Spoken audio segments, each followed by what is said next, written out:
Assalamualaikum warahmatullahi wabarakatuh. Waalaikumsalam warahmatullahi wabarakatuh. Urwah. Sehat Kak? Alhamdulillah sehat. Urwah bagaimana? Wah sehat banget insya Allah. Alhamdulillah. Nah teman-teman, kita kembali lagi di Podcast of Life. Kali ini adalah episode ketiga, yaitu kita akan bahas tentang macam-macam karakter.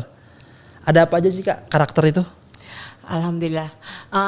Karakter itu gini, manusia itu kan memiliki berbagai macam kepribadian ya, kepribadian dan karakter. Nah, ada kelebihan dan kekurangan dan ada juga keunikan dari masing-masing. Pasti semuanya ada yang lebih di satu bagian, yang ini ada yang kurang. Dominan, ya. Nah, setiap orang tuh unik gitu. Dan setiap orang lainnya juga ada kesamaannya juga gitu, satu sama lain ada kesamaan, ada yang tidak gitu ya. Nah macam-macam karakter ini manusia tuh dibagi nih, ada 4 tipe.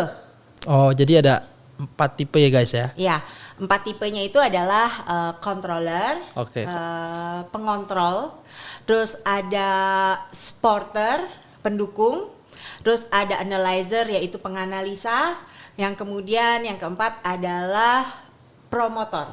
Oh jadi ada 4. Yang pertama controller, promotor, analyzer, supporter. Oke.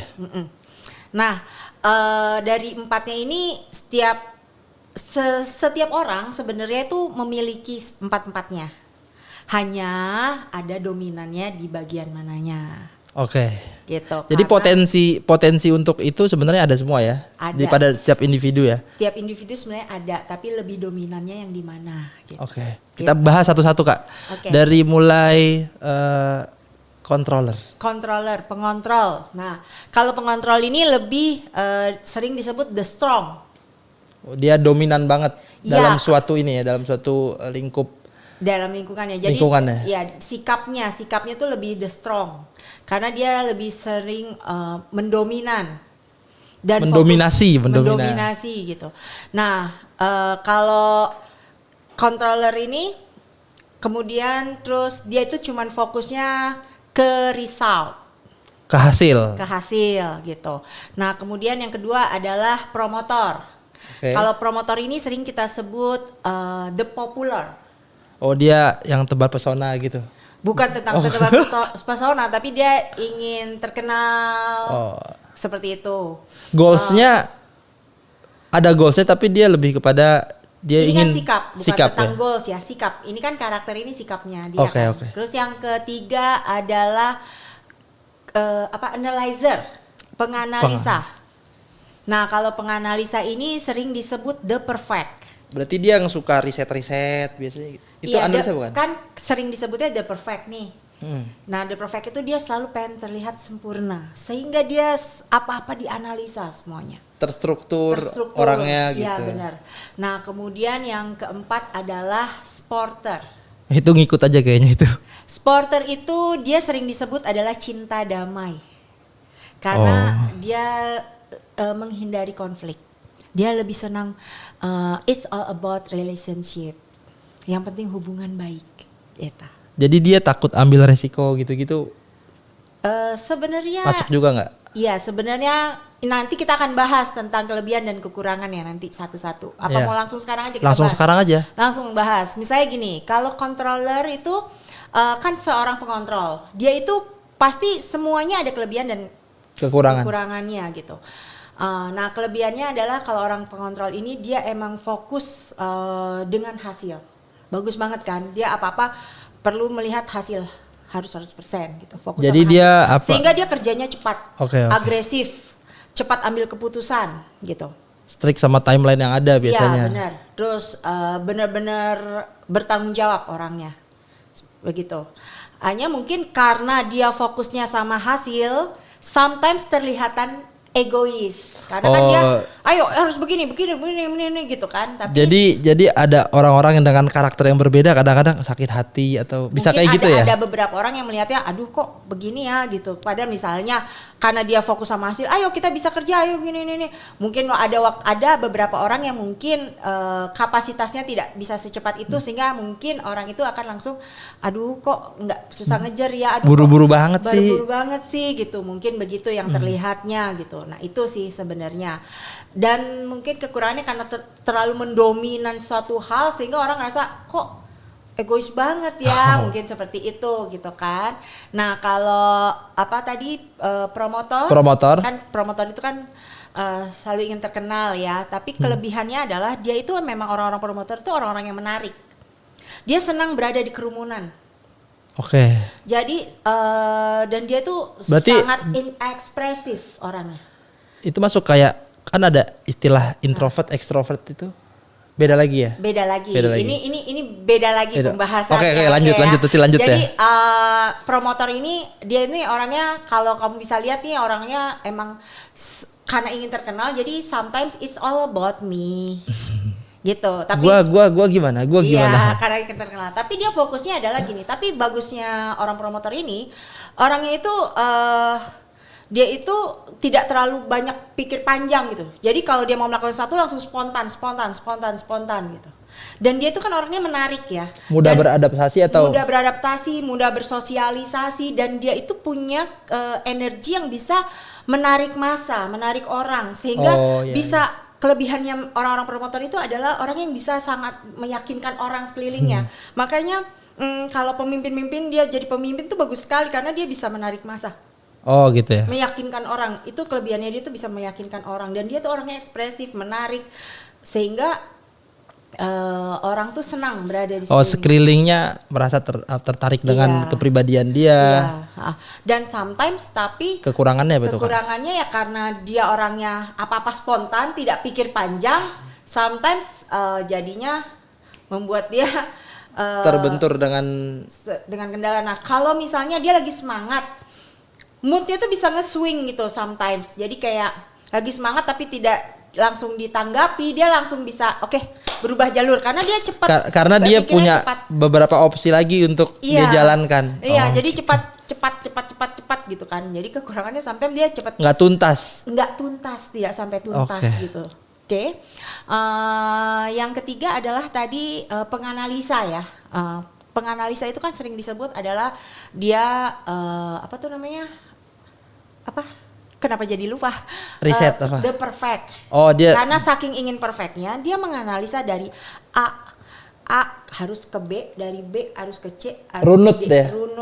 Runut teratur ya. Iya teratur. Terstruktur, terkonsep gitu kan.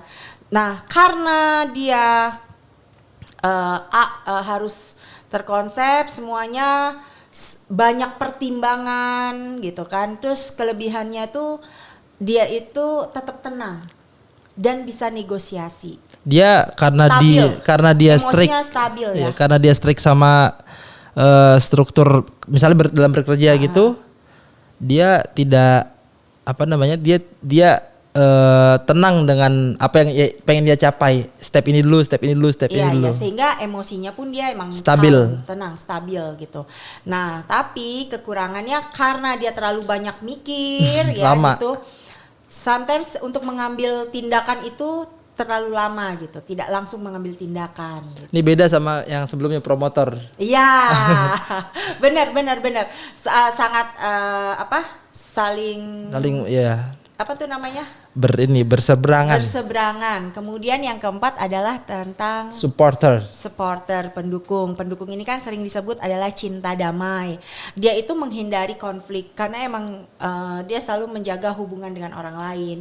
Terus orangnya rendah hati, orangnya sangat disukai. Pasti disukai ya mas kelilingnya karena dia orangnya pasti benar-benar nggak mau ngambil, nggak ya? mau bikin sekelilingnya itu kecewa gitu. Iya, dan humble, diajak apapun dia orangnya enak aja gitu loh. Tapi kekurangannya mungkin karena dia menghindari konflik sehingga sebenarnya apa yang dia inginkan dia tidak berani mengatakan gitu. Oh, gitu. Tahan. Mendem emosinya. Akhirnya dia tidak mendem lagi. Ya nggak apa-apa. Nah gitu. Nah jadi kekurangannya ya mungkin itu tidak berani berkata jujur sometimes. Oke. Gitu. Itu dari 4 ini Kak ya. Yang Urah penasaran itu adalah misalnya controller itu biasanya pada pekerjaan apa sih? Terus promotor itu siapa sih atau orang yang bekerja di mana sih? Jadi gini sebenarnya Urwah, bukan tentang kerja atau enggaknya ya, karena setiap orang juga kan enggak perlu kerja terus dia harus jadi apa gitu kan. Misalnya orang controller terus dia harus kerjanya A gitu. Enggak Jangan juga ya? di Kotak-kotakan. di kotak-kotakan. Karena gini sebenarnya manusia itu kan empat-empatnya sebenarnya ada. Kita aware aja kan, ini kan tentang kesadaran diri ya. Jadi kita tuh aware. Oh ternyata saya dominannya, misalnya contoh saya deh. Ya, gitu. oke. Saya itu dominannya promotor. Kenapa kamu bisa tahu nggak? Kenapa saya promotor? Ya karena all about me. Ya. It's all about me gitu. Dan sometimes kamu sebenarnya bisa lihat dari tandanya tanpa kelihatan. Sebenarnya kelihatan dari warna baju saya. Oh jadi apa yang dia kenakan itu? Bukan. Orang promotor itu seneng berwarna-warni. Gitu. Kamu lihat hari ini saya pakai bajunya warna-warni ya. Kayak permen. Kayak permen. Nah sebenarnya tuh kayak saya gini, saya dominannya saya tahu. Saya sadar saya adalah promotor. Sadari saja, tapi saya perlu menjadi controller ketika saya dalam bekerja. Misalnya dalam pekerjaan saya. Ketika saya bersama tim saya dibutuhkan saya menjadi seorang controller yang bukan mendominasi ya, tapi mengontrol, maksudnya yuk menjaga ritme. Menjaga ritmenya, karena saya kan yang ngelit tim saya misalnya gitu. Kalau saya mau ngelit tim saya, kalau saya jadi jangan promotor hanya mikirin diri saya aja berarti kan. Tapi kan yang namanya dalam pekerjaan saya, waktu lagi saya bekerja, saya perlu memikirkan orang sekitar saya yang saya bawa gitu. Supporter juga bisa di situ jadinya. Enggak sih. Apa? Tadi kan controller. Ketika saya bekerja, mungkin pada saat saya bekerja sama tim saya untuk ngelit tim saya perlu jadi controller. Oke. Tapi mungkin ketika saya pulang ke rumah, terus saya ketemu kakak saya atau ketemu ponakan saya, terus ponakan saya tiba-tiba lagi pengen makan gitu. Sebenarnya pengen makan Kentucky atau bukan ayam pengen goreng. makan apa kesukaannya dia lah. Tiba-tiba saya sebenarnya pengen makan mie goreng, tapi mungkin di situ adalah saya dibutuhkan menjadi seorang supporter untuk mengikuti, untuk menyenangkan hati ponakan saya misalnya begitu. Nah mungkin suatu saat lagi ketika saya juga bekerja, ketika saya sama tim saya, terus saya perlu mengetahui progresnya tim saya, apa sih yang nggak efektif, apa yang efektif misalnya gitu. Sehingga waktu saya bekerja pun saya menjadi seorang analyzer gitu. Waktu saya lagi bekerja juga saya dibutuhkan analyzers karena saya perlu menganalisa tim-tim saya, misalnya seperti itu. Jadi sebenarnya 4 ini perlu kita latih gitu. Dalam individu kita masing-masing. Iya, dan kita tahu kita pakai di mana. Di saat dibutuhkannya apa, kondisi apa, kita jadilah itu gitu. Ada istilah Kak, right man on the right place. Yeah. Jadi di mana kita bertempat, kita tahu kita harus seperti apa dan menjadi apa. Iya betul. Tapi kalau dari sisi Islamnya itu bagaimana Wah? Ada secara sisi spiritualnya apakah? Ada pasti. Jadi dalam surah Al-Hujurat Allah Subhanahu wa taala berfirman, kita itu diciptakan berbeda-beda. Dari bangsa berbeda, suku berbeda. Bahkan kalau lebih dalam lagi rupa kita berbeda. Kita dengan orang yang ada di Timur Tengah berbeda, dengan Eropa berbeda. Untuk apa sebenarnya? Untuk kita saling mengenal, lita'arafu. Dengan saling mengenal itu kita bisa melihat karakter yang berbeda-beda dan melihat juga ke diri kita sendiri. Apa karakter yang ada dalam diri kita, ya kan? Jadi kan kalau rasa ya, dalam kehidupan ini kan kita berjalan terus. Misalnya hari ini kita jadi karyawan, kita diperlukan misalnya jadi seorang analyzer. Kemudian kita upgrade diri kita ditaruh sebagai lead of team. Kita jadi controller. Someday kita bisa aja jadi direktur misalnya seperti itu. Jadi kita harus jadi orang yang controller ya. Iya, pengontrol. Pengontrol lah. Kira-kira dan itu berjalan setiap waktu kira-kira gitu sih Kak dari sisi agamanya. Oke, iya. Ya udah itu aja sih sebenarnya tentang karakter gitu. itu, dan mudah-mudahan ya emang kita perlu latih empat-empatnya sih sehingga kita bisa membawa diri kita sikap apa yang kita lagi diperlukan gitu, yang dibutuhkan. Ya betul. Dan perbedaan itu adalah keniscayaan ya Kak. Ya. Tapi untuk diri kita pribadi kita harus bisa membuat diri kita lebih baik dari sebelumnya. Misalnya hari ini kita terlalu it's all about me. Ya kurang-kurangilah di saat tertentu gitu kan. Dan dengan begitu kedewasaan kita makin bertambah. Ya nggak sih Kak? Ya, betul. Teman-teman, kalau teman-teman ketinggalan episode 1-2 bisa dilihat. Karena episode kali ini adalah lanjutan dari episode sebelumnya. Kita cukupkan ya Kak ya, insya Allah di episode ini tentang macam-macam karakter. Mudah-mudahan bermanfaat. Kita pamit ya Kak. Ya. Assalamualaikum warahmatullahi wabarakatuh.